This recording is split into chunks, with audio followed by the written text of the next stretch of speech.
On this edition of Thinking Biblically, we welcome back Avner Boskey from Israel, and we're going to be talking about settler violence, the Druze people and Syria, and Mike Huckabee.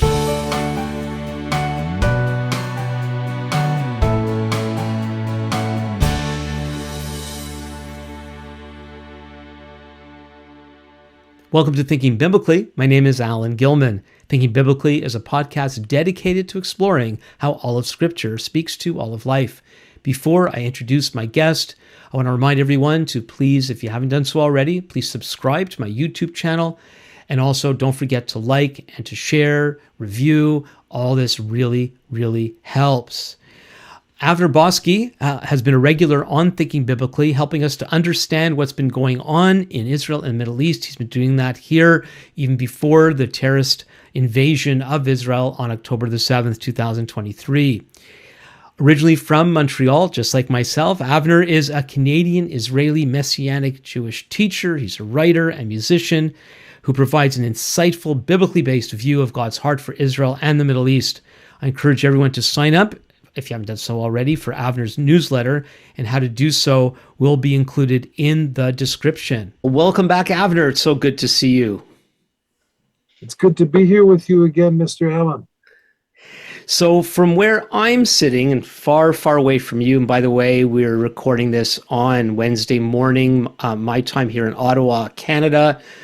It's July the 23rd, and it is, keeping track here, it is day 656 of the war.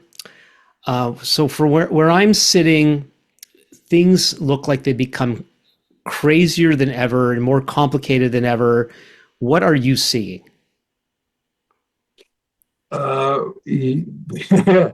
There's so many things going on. I have to say, well, what do I see about what? We've got Gaza, we've got Syria, we've got Iran, we've got Qatar.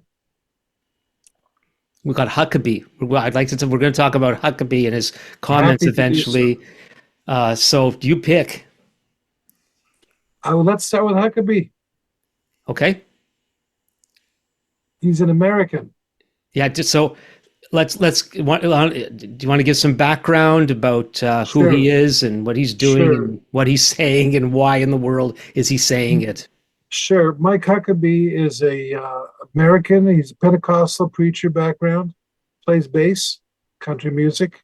Met him. I've talked with him. He's a good friend of Ricky Skaggs, who's a friend of ours. He has a daughter who has become also governor of Arkansas. He was governor. I think she is now. He's a strong believer, has a real heart for the Jewish people, usually strikes a biblical balance in the things that he says. He was in the news recently. He's now ambassador to Israel. Right. And he was in the news recently because he was asked to pay a call on a church site near Ramallah that had a fire happening there. And everyone in the news said that it was a bunch of settlers who had set fire to a Christian church and that these were bad people. Turns out that wasn't the case at all. Turns out that it's an old building made of stone. There's nothing of wood. Hasn't been lived in for hundreds of years. It's a Byzantine church, so that brings you back to about 400 AD.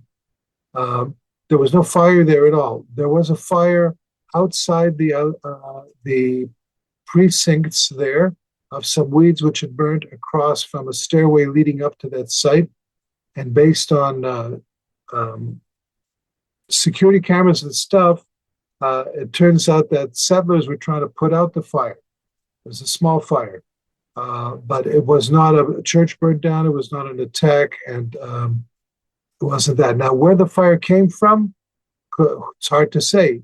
They haven't been able to figure out where the fire came from, but certainly it was not what was communicated. Now, when he came there, he said to burn down churches is a very bad thing. And then it came out, of course, that it wasn't settlers who had burnt down a church, and the church wasn't burned down. So that's one thing. Another thing is that in Israel, we have our own unique political system, which owes to the benefit of having both Turks and British people in charge here at various times in history. So there's a lot of uh, beyond the average difficulties. So we have a Ministry of the Interior in Israel. Usually that portfolio goes to an ultra-Orthodox party, usually the Shas, or Sephardic Torah Guardians Party. And these people, of course, don't really like Messianic Jews, and they're not that excited about evangelical Christians either. And they have, over the time in history, we are aware of various instances where things have been done where, like, passports have been not renewed or people have been given visas and stuff. We know some of this firsthand. So what happened here, it seems, is that there are visas given to like 3 different groups. I think Assemblies of God is one of the groups, and 2 other groups. I'm trying to remember which they were. Well, Christian Missionary Alliance. Christian Missionary Alliance. These are long-term. Like the CMA has been here before Israel. They came here like in 1905. Assemblies of God also came here during the British times, or just afterwards. And so they have pastors here, like a Christian, where you'd have the King's congregation. There's some other congregations. So some of these groups then, they need to get visas for a certain amount of people who are working here. Whatever they're doing, it could be congregational, it could be humanitarian work, it could be actually PR for among evangelicals about how to support and encourage the state of Israel. So, but as far as the ultra-Orthodox parties, they're not always very friendly, and sometimes they look upon these people as not friends. Right, and these are visas that are they're long-term visas. Yes, and as you already alluded to, there's this precedent that goes back even before the establishment of the modern state of Israel in 48, where these religious workers would be able to get these longer-term visas for whatever they're doing. And my understanding is that there was always like a limited number of these allotted, and there's all these various. Well, of course, Baptists Convention of Israel was the third one. Every country has a right to say how many foreign workers they want. Like if Russian Orthodox Church wanted to send 10,000 priests to Ottawa to convert all the Ottawanians into Russian Orthodoxy, I'm sure the Canadian government would have certain visa limitations. The issue would be, are they doing this because of the fact that they have personal religious convictions, or because the law says something? And it's more the first one, where there would be, we don't like these people, we don't believe what they're doing, we consider they're all going to try to turn Jews into Gentiles, et cetera, they're going to give money, that type of thing. So certainly Jews have suffered for like 1,800 years from Christian anti-Semitism, and sometimes ultra-Orthodox Jews remember that and say, maybe we can balance the equation a little bit. So evidently there's been stuff going on behind the scenes where visas have not been renewed, or they've been told you have to give us total idea of how you spend money, what you do, what you believe, and how you cook your spaghetti, and they've been delayed. And so what's happened is Kalev Myers, who is a Messianic Jewish believer involved in law and politics here, has been representing some of these cases and the go-between toward Mike Huckabee. And Mike came out and said, basically, hey, this is not fair. This is not according to agreements. We've been working privately to try to solve these issues, and you're still actually moving with prejudice against these groups. We could potentially do the same to you and limit, let's say, ultra-Orthodox religious groups from coming to America. That wouldn't be nice. So let's solve it. And within 2-3 days after some headlines, it was officially solved.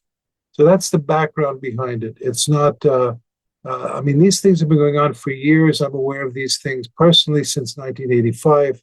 and they've gone back since the 50s, and it's part of the thing.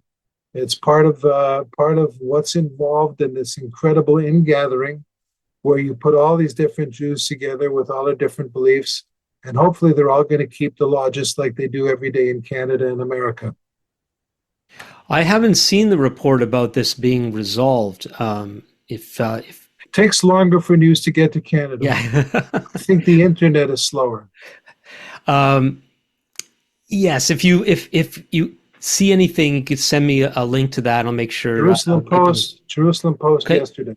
Okay, I'll check that out. And one of the things I do also want to clarify, if I was better at this, I'd have the quote right in front of me. But Huckabee was apparently was seeming. He sounded like he was lumping together normal tourism with these visa issues, and that he was going to announce a warning to Americans about Israel being unfriendly, and whether he misspoke or the news wasn't reporting properly. Again, the issue was about these longer term visas, not regular tourism.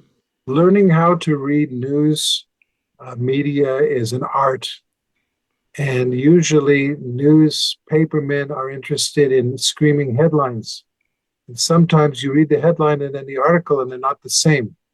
And in this case, one would have to read very carefully. He didn't say that, but there are those who phrased it in that way to make for a strong headline. But definitely he was raising an issue that in most cases diplomats try to do behind the scenes, and he was bringing it out in front because he had gotten nowhere that way. And probably as a good diplomat, he wouldn't have done anything without checking with the State Department back in Washington. Okay, could we focus on Syria for a little bit? Syria and the Druze people, not the Jewish people. The conversation would become more serious, you're saying? I don't have a response to that. That's good. Yeah. I love puns. Go ahead. There's Druze and there's Jews. Yes, indeed. Yeah, there's one Israeli news podcast I listen to, and the main person was going so out of her way every time she would say Druze, not to be confused with Jews. Yes, indeed. Well, most people don't know who the Druze are. Some of us, if we were girls, which is not me, grew up reading the book of Nancy Druz, but this is a totally different issue here. So the Druze basically are you could call it a breakaway group from Islam. Islam is not always tolerant of people who don't hold the line. So you have various groups like the Alawis, which would be the Syrian leadership in times past. That would be the Assad family, they're Alawis. They were influenced by the Shiites. Most of your listeners or watchers might know that there are two basic streams of Islam. One is Sunni, it's about 80%, and one is Shiite, like Iran, which is about 20%. They've had a war, dealt with succession, whether it would be bureaucrats or descendants of Muhammad. The descendants of Muhammad would be Shiite Ali, from Ali and Hussein, and the Sunni would be the power brokers of the Rashidun Caliphate. So the head of Iran is a basically Shiite state, and the Alawis and the Druze in Syria and a little bit in Lebanon, a little bit in Iraq, but mostly in Syria. They kind of split from Islam in the Shiite split. They were a subdivision of the Shiite split. And so there was a guy whose name is Hakim Amr Allah, who was the sixth Fatimid Caliph around 1000 AD. And we could get into that. How come there's caliphs? If you're dealing with Shiites, that's a different issue. But anyway, Caliph al-Hakim was famous for many Christians, but they don't know it. He was the guy who desecrated the Church of the Holy Sepulchre around 1000. And that, in fullness of time, was the official reason for the Crusades. He forced Jews to wear specific distinguishing clothing, like hats and stuff, and Christians to pull crosses around on their backs. So he was not exactly an ecumenical person, but some Islamic sources would say that he was a nice man. So anyway, Al-Hakim in Egypt, that's where the head of the caliphate was, or at least one of them. And it's a whole Islamic history thing, but basically he was kind of in Egypt. And a guy came who was also of the same trend of Shiite Islam, Ismaili Islam, and his name was Hamza ibn Ali ibn Ahmad. And he came from Khorasan, which is in Iran. And he began to preach a form of Islam, of Shiite Islam, which was called Unitarian, but not like Canadian Unitarians. Very different thing, like the unity of Allah, no characteristics, no expressions, no personalities, and Muwahidun it's called. And then there was another preacher from Cairo who came. He came to Cairo rather from Bukhara, which is Central Asia. And his name was Muhammad bin Ismail Nashtakin al-Darazi. And al-Darazi became Druzi, and then the area became Jabal Druz, which is the mountains of the Druze enclave. There's about 1 million Druze in the world, between 800 and 1,000 and 1 million. 40% of all Druze are in Syria, a little less in Lebanon, and a little less in Israel. Some live in LA, but mostly they're in the Middle East. And the Druze have certain beliefs that other Muslims would say are heretical, like they believe that a man is going to give birth to a deliverer. And so they wear pants, baggy pants, in case this deliverer pops out when the man's going to the bathroom. They believe in reincarnation. And so there's a fixed number of Druze souls. And if you die, then your soul goes to the next Druze person who's born. Because of the persecution against them, which was been very heavy, they ended up being very good at defending themselves, warriors, and they ended up not being an outreach people. So they're not like Islam with jihad, convert or die. They're not like Mormons knocking on your door. They basically live in their villages. And they tend to be loyal to the country if the country is strong enough. So in Lebanon, they would have followed, but Lebanon, of course, is a mess. So they're independent in the Jabal Druz over there, the Shuf Mountains. In Syria, they've tended to try to be quiet and not get in the way of Assad. But now, and in Israel, they're part of the Israeli army. They're considered totally equal citizens. I've worked in the army with Druze, and they're very nice people, and they tend to be very positive toward Israel. So what happened in Syria with the collapse of Assad, the ISIS or ISIL or Islamic State group, which was hanging in the northeast of Syria that America was trying to suppress but hasn't, started coming down. And they began to fight against Assad, whom they hated because he's an Alawi. Okay, so they hate the Kurds, they hate the Druze, they hate the Alawis, all of them equally.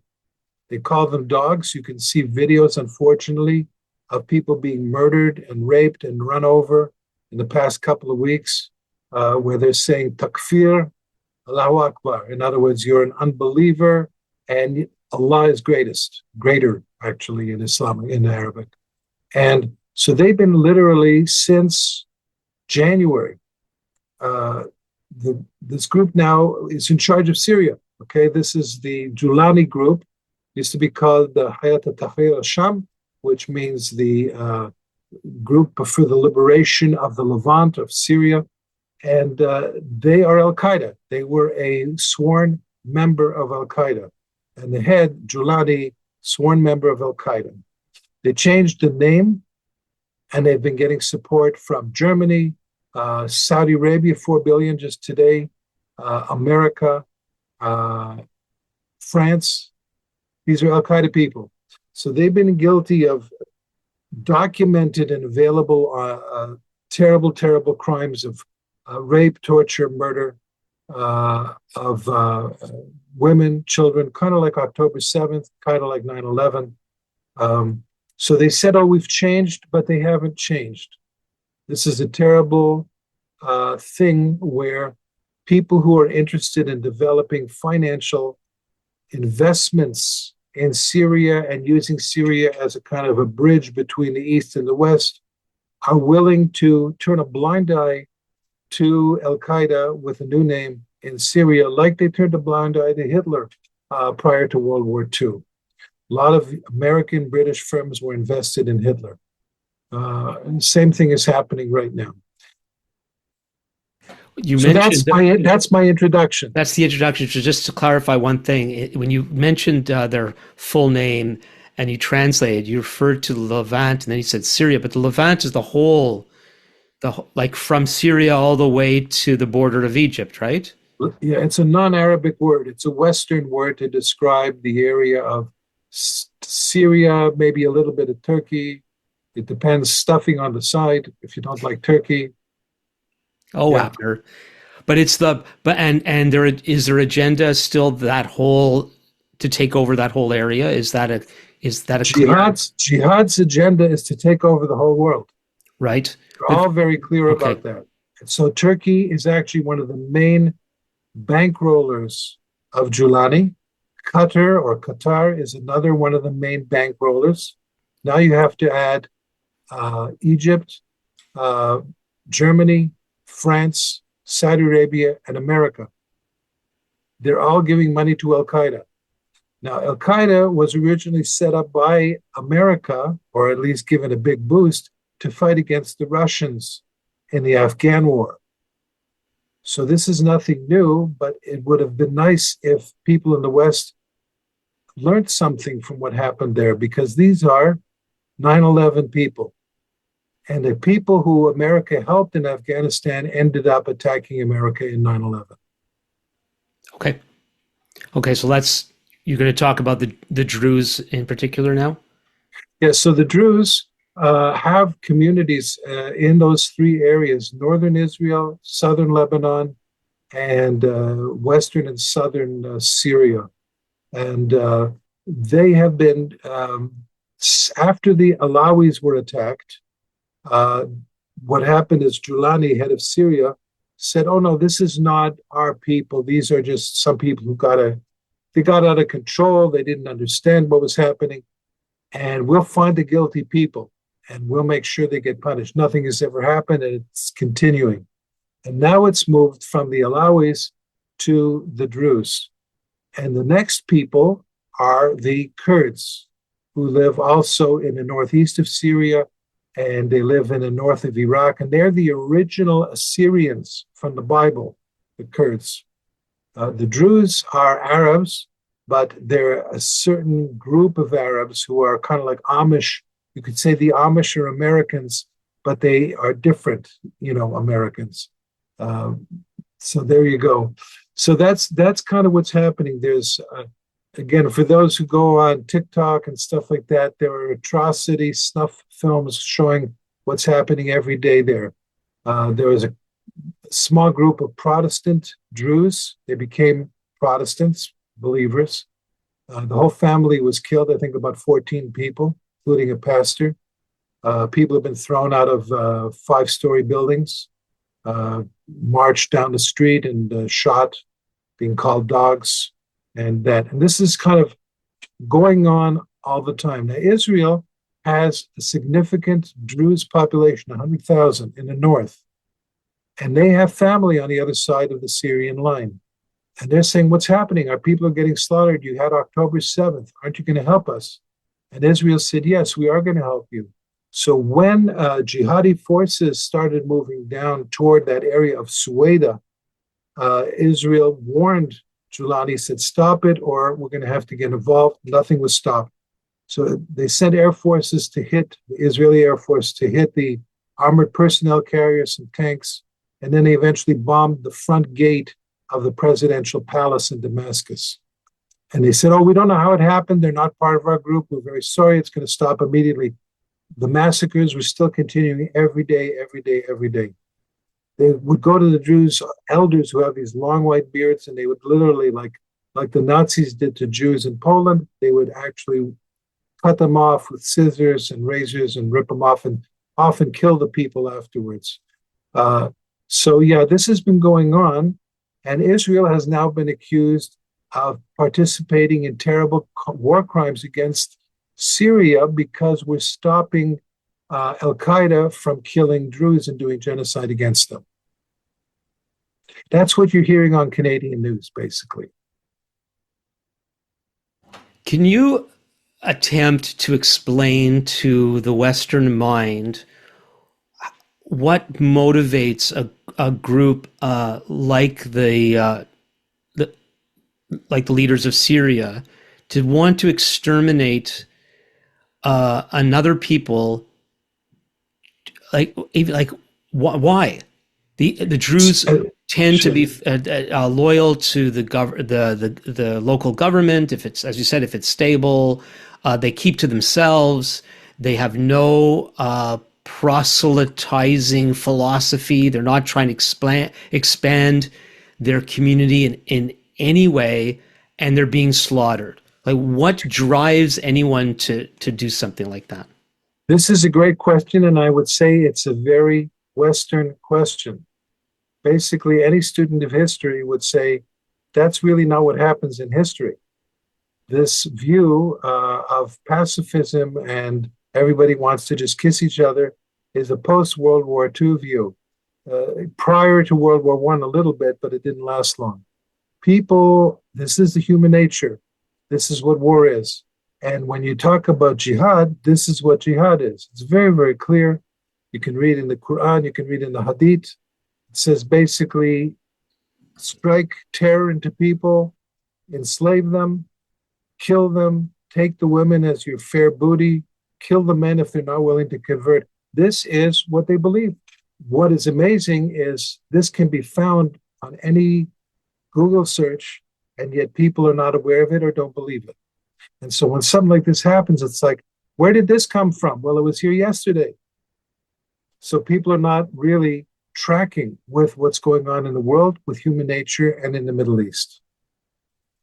And yet Israel keeps getting accused of genocide when it's actually the other side that's genocidal. Israel believes in pluralism and tolerance. And the situation in Gaza is because Israel was attacked by a people that are still committed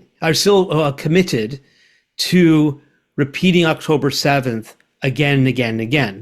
They're trying to stop a genocidal people, and then they're the ones accused of genocide, while the new Syrian regime is more or less left off the hook. It's true. When are we going to wake up? When are we going to wake up from this nightmare?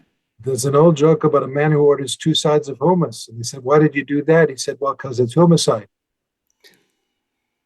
Homicide, homicide, genocide. Anyway, my point in all of this is, yes, you're right. The people who did any Israelis who escaped from Hamas, and there were only 3 of them, they were not handed over to Israel, they were killed. So the whole concept of, hey, all the Germans were good, it was only some Nazis with swastikas who were bad, that's actually not what the British and Americans thought in World War II.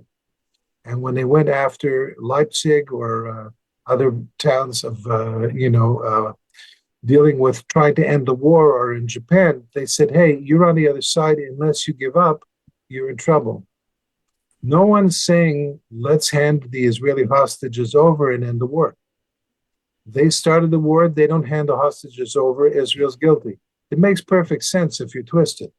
So it's, and being here in Canada, we're continually hearing, stop the war, release the hostages. But the worldwide community could have pressured Hamas at the beginning to give back those hostages, and that never happened. And that would have... Isn't it amazing? Isn't it amazing?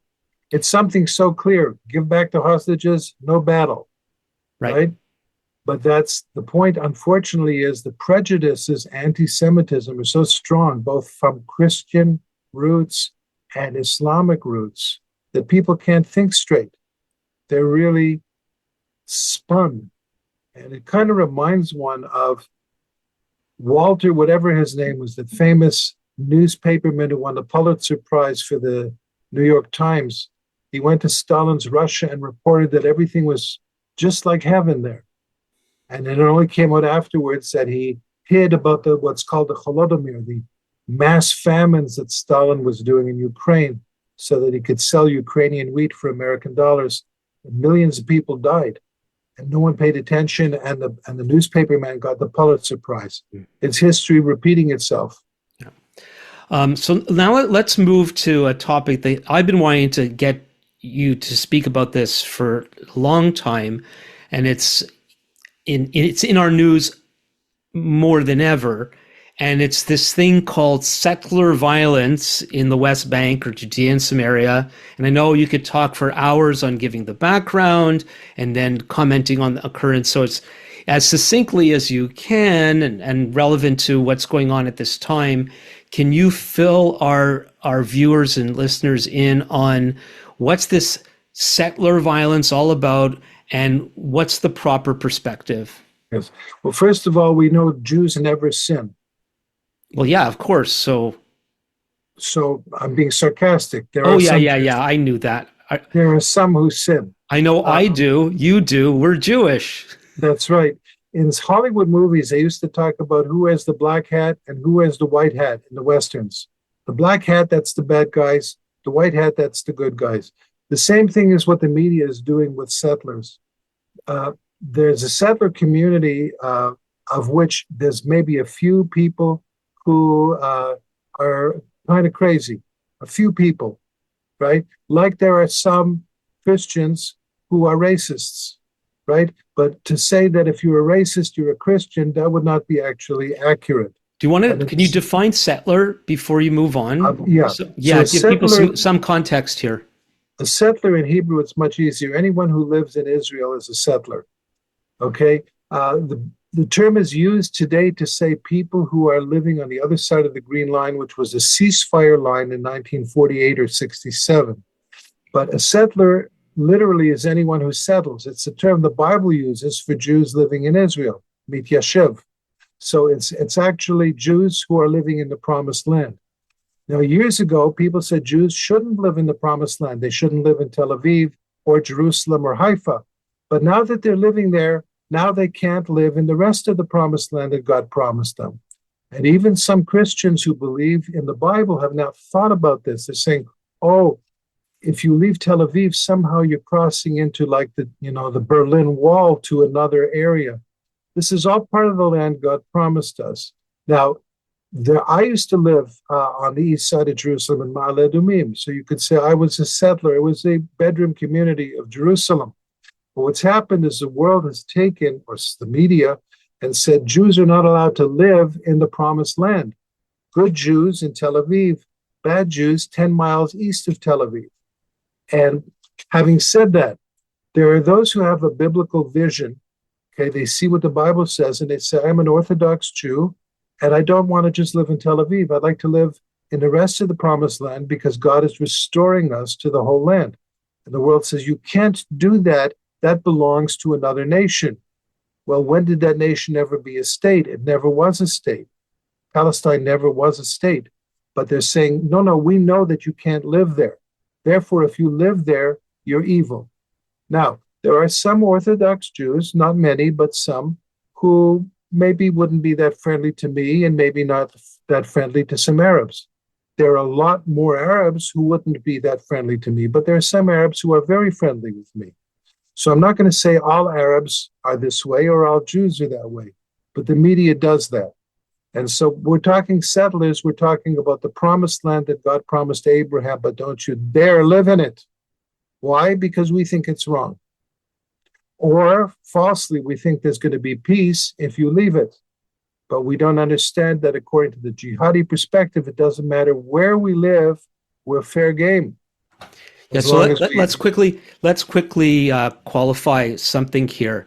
And you've alluded to it, but there's, most people don't understand it. So you refer to the Green Line as the ceasefire line. It's not a border. 67. Yeah. There's never been a set border between the territories, some called Judea and Samaria, others the West Bank, but that whole area, would I be right that the best way to refer to that area that usually gets called the West Bank as disputed territory? This reminds me of when Ted Kollek, the mayor of Jerusalem, appeared on Cross Country Checkup in the mid 60s, a Canadian radio program. This is And he ancient said, history. and he said, "What do you think about the occupied Arab territories?" He said, "I think the issue of Arab occupied territories is very important." He changed the term. Rather than saying it's occupied Arab territories, which means it belongs to the Arabs, he says, no, there are Arab occupied territories. There are some areas where there's a lot of Arabs. The question is, where are we coming from? Are we coming from the Bible? Do we believe God's promises? Some of us don't. Therefore, we say, no, it shouldn't be Jewish because we decided. But God says, I'm bringing the Jewish people back regardless of what you decide. Yeah, but I know, I understand that. A lot of people understand that. But what and I know we could simply reject how Sure. the media does and how people. Right. But I do want to try to clarify the misunderstanding in terms of the actual situation on the ground. There's claims over that land. We believe that God has title deeded that land to the Jewish people. But currently, there's Arabs living there. There's Jewish people living there. There's some other people living there, and who would the other people be? Some Christians that aren't Jewish. Arabs, Christians are usually Arabs. A few of them are Jews. Right. Are there any non-Arab, non-Jewish Christians living in the dispute territories at all? One or two? Maybe today there's 1.5. 1.5. Okay. That goes back to Solomon's day, but never mind. So here's the question. Let me try to answer your question. Please. You're saying, let's throw the Bible out. Let's look at it from a secular point of view. How do secular people look? Well, some people may say the inadmissibility of land conquered in war, like Texas or like Canada. Actually, both countries were conquered in war. So who do we give them back to? We just feel bad. We don't give it back to anybody. So the issue here is, did nations try to destroy Israel? Yes. 5 nations in one war, 23 in another. They tried to destroy us. We had the bad sense to win. And now we win. We say, okay, we can take land based on war because you tried to destroy us. Oh, no, that's illegal. Well, that's not the way the world works, period. Okay. Now, if you're Russia and you're America, certainly the world doesn't work that way. But if you're Israel, the world's going to try to push. So I think that's just important to realize from a secular point of view. Yeah, we won. So that's the result of us winning a war, which was a genocidal war waged against us from 5 nations and then 23 nations. So that's part of it. That's one part of the answer. The other is, are we caring for the land? Do we have, you do the archaeology, you open up, you see Jews were living here 1,500 years ago, 2,000, 3,000, 4,000 years ago. You can't occupy your own country. And this is something that no one's talking about historically. So here we have history, here we have war, here we have who's treating the land well, and here you have groups which are trying to commit genocide against us. So it's not a factual and it's not a logical issue. There's an anti-Semitic issue set on fire by the pit of hell, even if you don't believe in hell. It really looks that way. And even people who don't believe in God sometimes believe in hell. So here we go. Right. And I do believe that we need to approach this from a biblical and a real situation. Sure. But even within that, we live in a broken world. We have to navigate the broken world, including whatever the reasons are, good, bad, or other. There are towns in Judea and Samaria that the government of Israel doesn't let Israelis go to. That's part of the. That's not exactly true. That's not exactly true. There are towns in Area A. There's areas A, B, and C. Area A is fully under Palestinian Authority control. There's a sign up there in red with white letters saying, if you're an Israeli, we advise you not to go in here. You can still go in there. There's nobody going to stop you. If there's a case of people who are going to shoot you and something happened maybe a day or two ago, there would be soldiers who are saying, we advise you not to go there. Sometimes they'll say, hey, don't go there right now. Okay, but it's not a situation of Israelis can't go. On the other hand, Arabs from that area can go to Israel for the most part, and there's a lot of people. Yesterday, 17 were caught in a bus coming to work illegally in Israel. So yeah, there are problems there, but it's not exactly as you said. I can travel right beside Hebron. Okay, I can go into Area C and Area B, and I don't particularly want to go into Area A because people want to kill me there. So to say Israel doesn't allow you isn't exactly the fact. It's more like people want to kill me when I go there. I used to go there all the time. I was a tour guide for 20 years. I was all over the West Bank, all over Israel, right? And it's actually the same thing biblically, but anyway, yeah.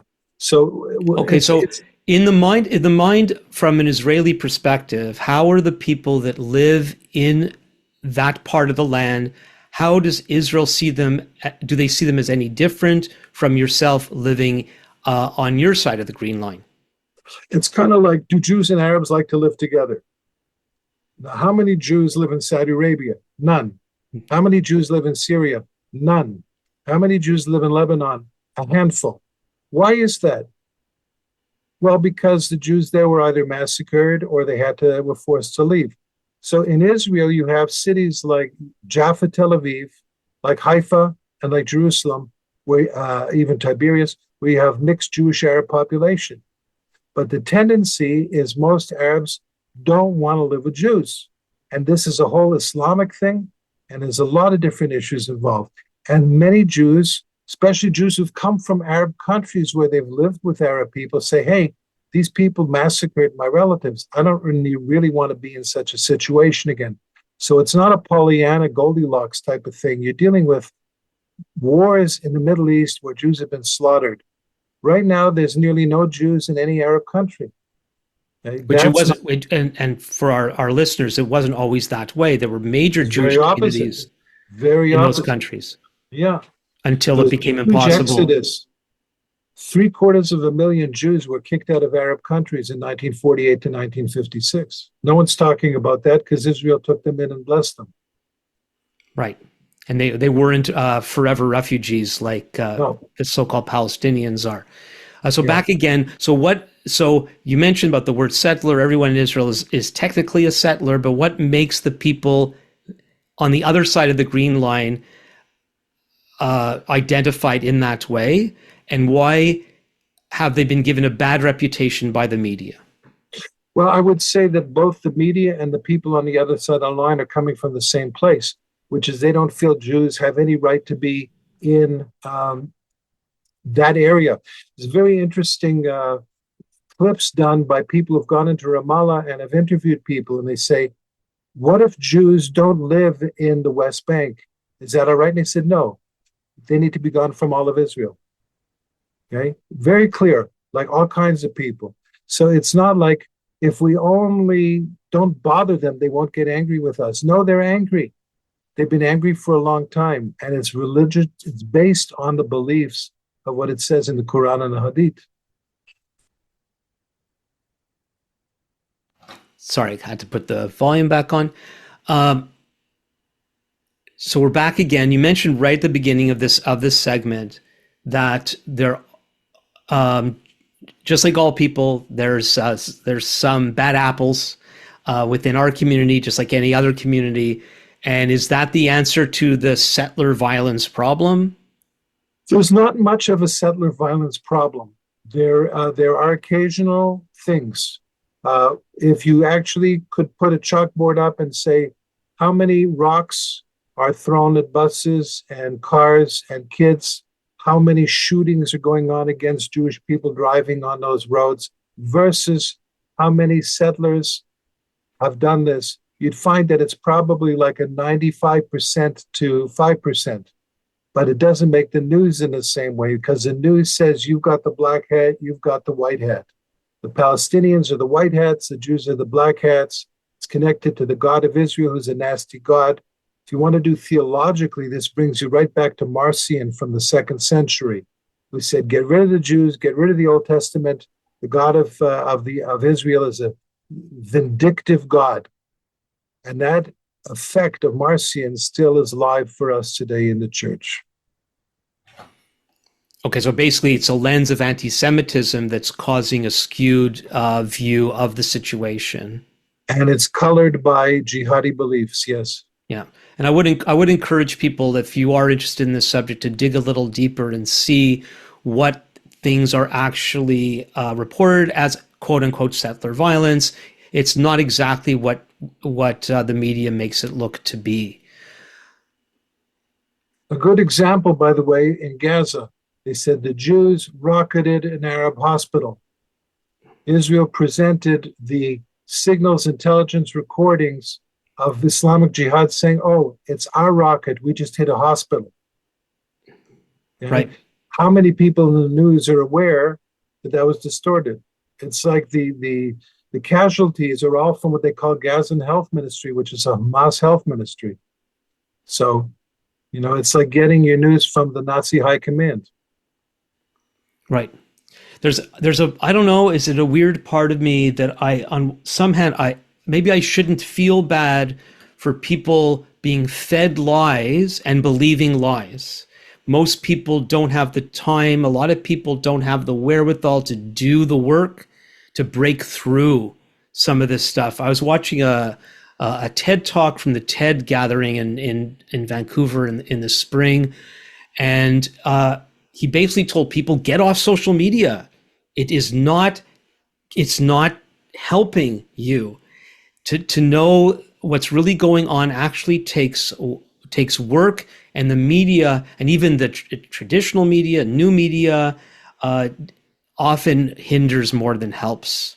Yeah, that's partially true. It's kind of like television. Some people used to say that about television, and certainly television can have a very negative influence. But ultimately, it's how you use television. Now, what he pointed out, that person, is that it takes a lot of work to know. And the fact of the matter is, we are like 1936 in Nazi Germany as far as the media is concerned. It's very hard to figure out what's happening. We're being sold a line, and one has to study. Now, praise God, there's internet. One can search, but most people don't have the time. And so most people then are imbibing the Kool-Aid, and the Kool-Aid kind of has a swastika on it. Yeah. Well, thank you again, Avner, for taking the time to do this. I know you've been very busy doing things like this.